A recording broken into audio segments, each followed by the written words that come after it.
ഞാനിപ്പോൾ 3 കാർഡ് വയ്ക്കും. അതിലേതെങ്കിലും ഒരു കാർഡെങ്കിലും ലവുമായിട്ട് ബന്ധപ്പെട്ട് എനിക്ക് ഏറ്റവും ഭയങ്കര പോസിറ്റീവ് റിലേഷൻഷിപ്പോ ലവോ ആയിട്ട് ബന്ധപ്പെട്ട് എന്തെങ്കിലും പറയാനായിട്ടുണ്ടെങ്കിൽ ഞാൻ ആ മെസ്സേജ് നിങ്ങൾക്ക് തരും. ഇല്ലയെന്നുണ്ടെങ്കിൽ തൽക്കാലം ലവ് റിലേഷൻഷിപ്പുമായിട്ട് ബന്ധപ്പെട്ട് മെസ്സേജ് ഇന്നില്ല.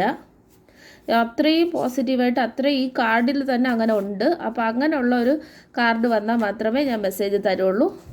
ഇല്ലെങ്കിൽ ഇല്ല. കാരണം ഓക്കെ 3 കാർഡ്സ്, ഇതിലേതെങ്കിലും കാർഡ്സിൽ അങ്ങനെ ഒരു മെസ്സേജ്, ഇത് 3 സെലക്ട് ചെയ്യേണ്ട ഒരു ജനറൽ റീഡിംഗ് ആണ്.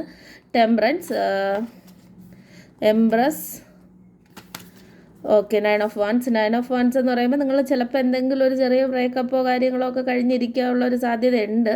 നിങ്ങളെ തന്നെ പ്രൊട്ടക്റ്റ് ചെയ്ത് സംരക്ഷിച്ച് ഒരു ബൗണ്ടറിയൊക്കെ ക്രിയേറ്റ് ചെയ്യാനുള്ള ഒരു സാധ്യതയുണ്ട്. ദെന്നുള്ള 2 കാർഡും ഭയങ്കരമായി ലവുമായിട്ട് ബന്ധപ്പെട്ട കാർഡല്ല. എന്നാലും പറയുകയാണെങ്കിൽ ദൈവത്തിൻ്റെ ബ്ലെസ്സിങ് നിങ്ങൾക്കുണ്ടാവും. ബ്യൂട്ടിഫുൾ ആയിട്ടുള്ള ഒരു ഒരു ലൈക്ക് എ ക്യൂൻ നിങ്ങൾ മുന്നോട്ട് പോകും. ഇപ്പോൾ ലവിനെ പറ്റി ചിന്തിക്കുന്നതിനേക്കാൾ കൂടുതൽ നിങ്ങളെ പറ്റി ചിന്തിക്കുന്നതായിരിക്കും നല്ലത്. കാരണം നിങ്ങൾക്ക് ഒരുപാട് കാര്യങ്ങൾ ഈ ലോകത്ത് ചെയ്യാനായിട്ട് പറ്റും. നല്ല കാര്യങ്ങൾ നിങ്ങൾക്ക് വേണ്ടി, നിങ്ങളെ ഫാമിലിക്ക് വേണ്ടി, അല്ലെങ്കിൽ നിങ്ങളുടെ നന്മയ്ക്ക് വേണ്ടി ഒരുപാട് കാര്യങ്ങൾ നിങ്ങൾക്ക് ചെയ്യാൻ പറ്റും. അപ്പോൾ ഇപ്പോൾ അറ്റ് പ്രസൻറ്റ് ഒരു ലവ് റിലേഷൻഷിപ്പൊക്കെ നല്ലത് വന്നാൽ, ടോക്സിക് അല്ലാത്ത ഒരാൾ വന്നാൽ കുഴപ്പമില്ല. അതല്ലാതെ ഇപ്പം നിങ്ങൾ അതിനെപ്പറ്റി മുന്നോട്ട് പോണതിനെക്കാട്ടി വീണ്ടും തലയും മുറിവും വേദനയും കെട്ടും ഭാണ്ടും ആവുന്നതിനേക്കാൾ നല്ലത് നിങ്ങളൊരു ക്യൂവിൻ്റെ എനർജിയിൽ മുന്നോട്ട് പോവുക. നിങ്ങളുടെ എംപറർ അല്ലെങ്കിൽ കിങ് വരാൻ സമയമാകുമ്പോൾ ആ കിങ്ങിനെ സെലക്ട് ചെയ്യുക എന്നുള്ളതാണ്.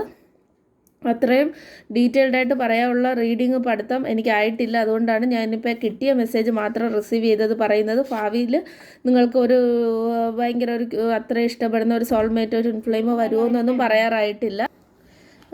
അപ്പോൾ ലവേഴ്സോ അല്ലെങ്കിൽ 2 ഓഫ് കപ്സോ ഒക്കെ വന്നിരുന്നെങ്കിൽ ഞാൻ പറഞ്ഞേനെ നിങ്ങൾക്ക് പോസിറ്റിവിറ്റി, ഭയങ്കരമായ ഒരു ലവർ അല്ലെങ്കിൽ ഒരു സോൾമേറ്റ് വരാൻ അല്ലെങ്കിൽ ട്വിൻ ഫ്ലെയിം വരാനുള്ള സാധ്യതയുണ്ടെന്ന്. പക്ഷേ ഇപ്പോൾ വന്നേക്കണ കാർഡ് വെച്ച് എനിക്ക് നോക്കിയിട്ട് മനസ്സിലായത് നിങ്ങൾ തന്നെ ഫോക്കസ് ചെയ്യണതായിരിക്കും കൂടുതൽ നല്ലത്. റിലേഷൻഷിപ്പൊക്കെ വരികയാണെങ്കിൽ അത് അതിൻ്റെ ടോക്സിക് ഒന്നും അല്ലാത്ത ആളാണെങ്കിൽ നോക്കിയിട്ട് എന്താണെന്ന് വെച്ചാൽ ചെയ്യാം. പക്ഷേ അല്ലാതെ ഞാൻ അഡ്വൈസ് ചെയ്യില്ല. കാരണം നിങ്ങളെ ശ്രദ്ധിച്ച് ഒരു രാജകുമാരിയുടെ ഒരു പവറിൽ എത്താനുള്ള കഴിവ് നിങ്ങൾക്കുണ്ട്.